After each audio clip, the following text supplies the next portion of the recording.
Un regard sur l'école Hope Flowers. Hussein Issa, réfugié palestinien, n'était pas amer malgré les difficultés qu'il a rencontrées en grandissant. Il rêvait de paix, de liberté, d'éduquer ses frères et sœurs palestiniens. Hussein croyait que l'éducation était l'outil le plus important pour permettre aux enfants palestiniens de continuer et de contribuer à sa vision d'une nouvelle Palestine pour demain. Hussein a décidé de créer une école pour instruire les enfants les plus démunis, les aider à dépasser leurs peurs et les stéréotypes qui disent qui sont les ennemis. Enfin les aider à devenir des citoyens du monde responsables. Hussein a donné à l'école qu'il a créée le nom de Hope Flowers School, l'école des fleurs de l'espoir, parce que son rêve était basé sur l'espoir. Tout a commencé en 1984, dans la ville historique de Beit Jala, dans la banlieue de Bethléem. L'école offrait une éducation préscolaire pour les enfants de 4 à 5 ans et une éducation de base pour les enfants de 6 à 13 ans. La majorité des enfants de l'école Hope Flowers venaient des camps de réfugiés et des communautés les plus pauvres de la région. En 1990, les besoins étaient tels qu'il a fallu agrandir l'école.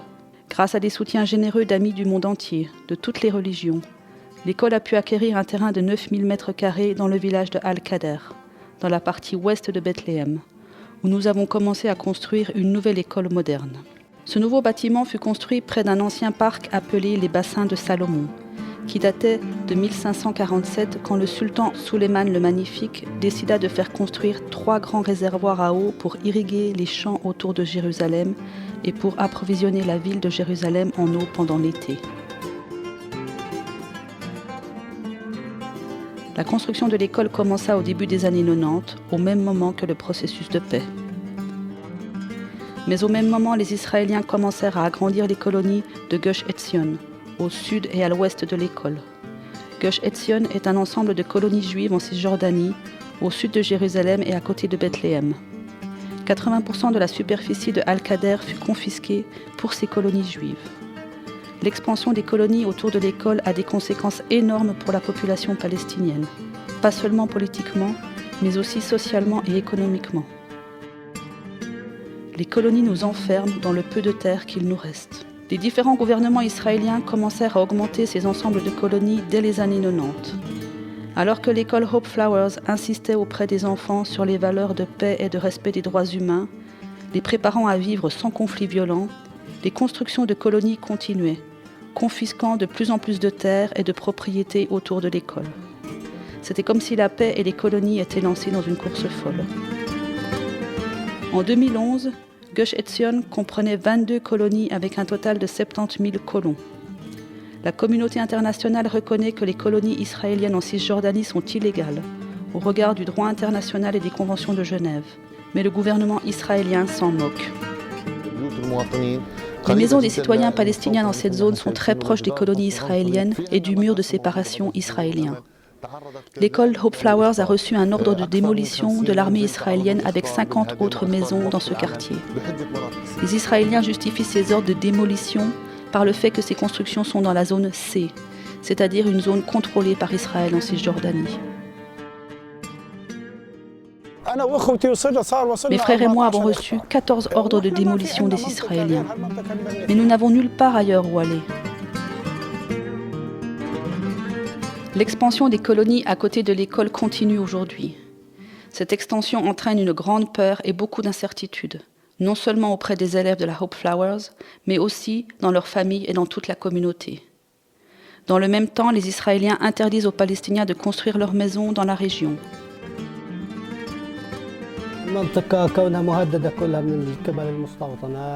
Toute cette zone est menacée par les colonies juives. Nous sommes très inquiets du danger pour nos enfants. Les colons nous attaquent la nuit et la journée. Ils veulent que nous quittions cette zone. J'ai constamment peur que l'armée israélienne vienne démolir ma maison. Je n'ai nulle part où aller et je n'ai pas de terrain ailleurs pour construire une nouvelle maison. Les Palestiniens ont vécu sur ces terres et les possèdent depuis des centaines d'années. Souvent, certains Palestiniens reconstruisent leur maison ou l'agrandissent sans avoir les permis et autorisations des Israéliens, soit parce que ces permis coûtent trop cher, soit parce qu'ils sont là depuis tellement d'années qu'ils n'ont pas de documents de propriété à jour ou modernes. Mais les Israéliens ordonnent les démolitions de quartiers palestiniens, argumentant que ces maisons ont été construites illégalement. Les étudiants de la Hope Flowers doivent traverser les checkpoints israéliens et les points de contact avec les colonies juives tous les jours. Il arrive que les étudiants de l'école et d'autres élèves soient victimes d'attaques par les colons ou par l'armée israélienne. Ceci entraîne des traumatismes psychologiques pour de nombreux enfants, pour leurs parents et même pour nos enseignants. Nous constatons que de nombreux enfants souffrent de difficultés d'apprentissage à cause de la situation économique et politique dans laquelle ils vivent. Cette situation touche beaucoup de familles et d'enfants. Elle entraîne des traumatismes psychologiques chez les enfants et les difficultés d'apprentissage ne sont qu'une des conséquences.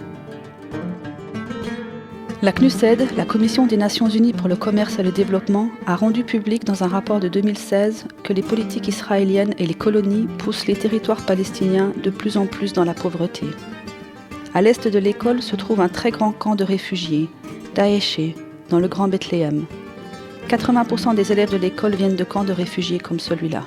De nombreuses familles ont des difficultés à assurer les besoins de base de leurs enfants. De nombreux parents travaillent tous les jours dans les colonies avoisinantes. Afin de subvenir aux besoins de leur famille, de nombreux travailleurs palestiniens doivent travailler dans ces colonies du fait de manque d'opportunités économiques en Palestine. 30% des travailleurs palestiniens travaillent en Israël ou dans des territoires occupés par Israël en Cisjordanie.